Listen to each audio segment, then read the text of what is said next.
broke earlier of yet another shooting in Alabama this time, following on the heels of a shooting in Nashville, following on the heels of daily shootings in Chicago. It seems like America is going through a bit of a gun violence crisis at the moment, or at least that's what it feels like.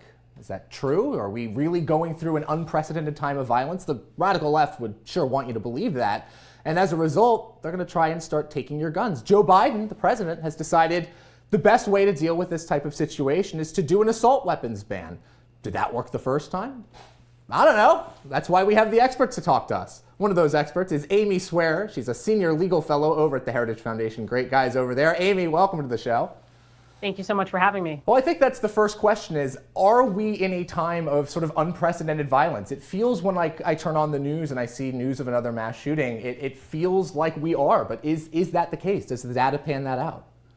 Well, it's certainly the case that since 2020, the nation just across the board has seen a spike in specific types of crimes, specifically homicide and other types of violent crimes. I wouldn't necessarily say it's unprecedented. Certainly the spike itself was unprecedented, but we've certainly had more dangerous and more violent periods in American history.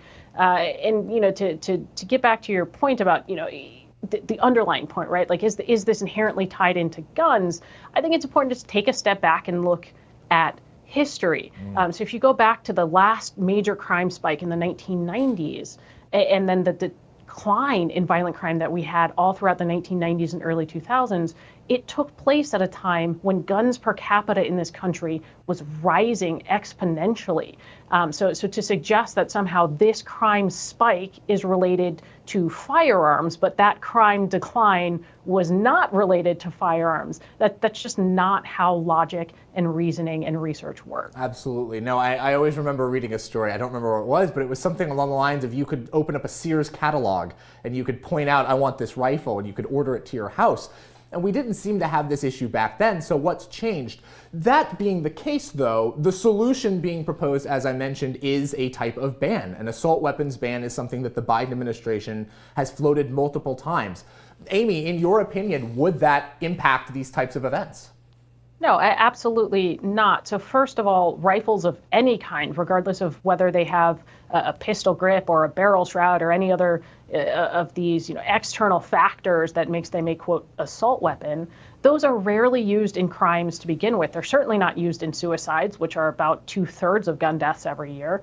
But the reality is, when you have someone who's bent on violence, it doesn't matter whether they have a rifle or a handgun or whether their rifle has a pistol grip or a barrel shroud, they can still inflict the exact same amount of damage. And this is particularly true with just your generic everyday crimes that are just ravaging cities right now.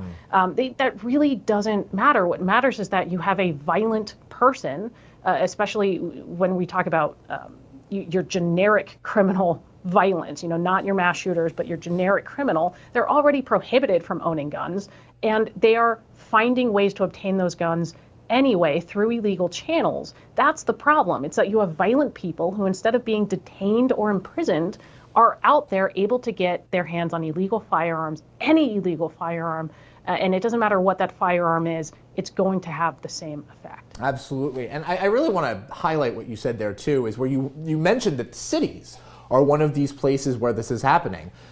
An organization that a lot of news sites use to reference how many mass shootings there have been have given this number. I believe it's something around 123. They've said that there have been 123 mass shootings so far in 2023, which sounds absolutely horrific. It sounds like there's multiple mass shootings a week. That's not exactly, though, what we're talking about here, is it?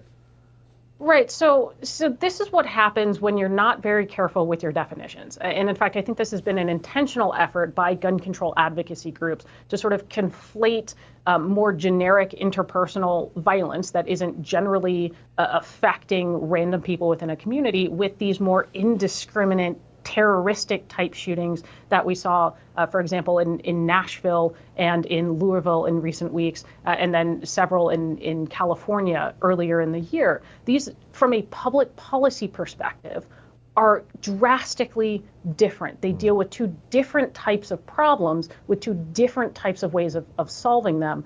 And to suggest that we can just conflate these For example, with a shooting that happened recently in Alabama, where a bunch of people got into an interpersonal dispute and started shooting each other at a party.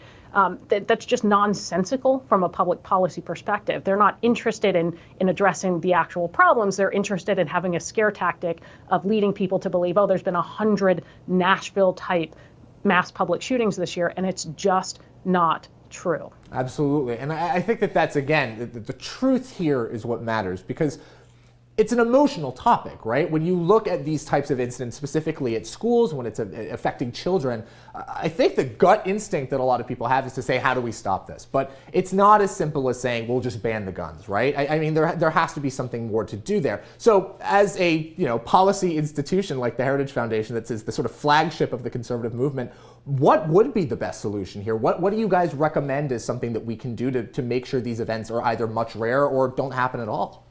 Well, so if we're talking about mass public shootings, the idea is intervention, deterrence, and then swift response, right? So obviously the number one priority should be intervening when you have someone who is very clearly a danger to themselves or others. Because at the end of the day, it doesn't matter whether someone who is dangerous has a pistol grip or not a pistol grip. It matters that they have a firearm and are bent on violence. So it's that intervention specifically for that specifically dangerous person.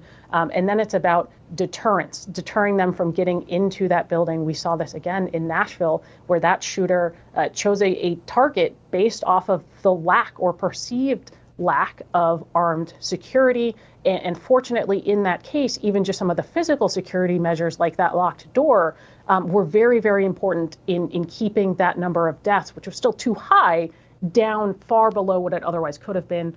But then we also saw there that third aspect, right? So when that shooter is there, when they've already breached those physical security measures, what matters in that moment more than anything else is how fast you have that armed response, how quickly you can confront that shooter with a good guy with a gun, whether that's police or someone on the scene, private security or armed teachers, whatever that is. That's what matters in that moment, is that response.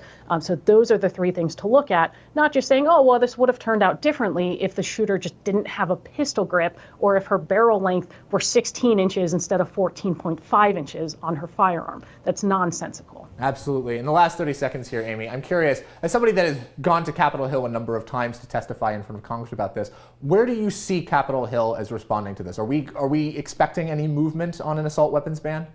No, look, to be quite blunt, there weren't the votes in the House and the Senate when Democrats controlled all of it. I don't think the votes are there now. I think it's a good thing, but we really need to focus on helping policymakers understand that policy only really affects law-abiding, peaceable Americans. It's not going to prevent this type of violence. It's not going to deter shooters or otherwise, make it so that they're no longer violent. That's what we need to be focusing on, not whether they have a pistol grip or a barrel shroud. So I think that's a great point. At the end of the day, these types of laws aren't going to stop criminals from doing it. Criminals will do what criminals do. They'll break the law, they'll commit crimes, but it's really gun-owning Americans who safely use their guns that are going to be impacted by this. Amy Swear, Senior Legal Fellow at the Heritage Foundation, thank you so much for your time.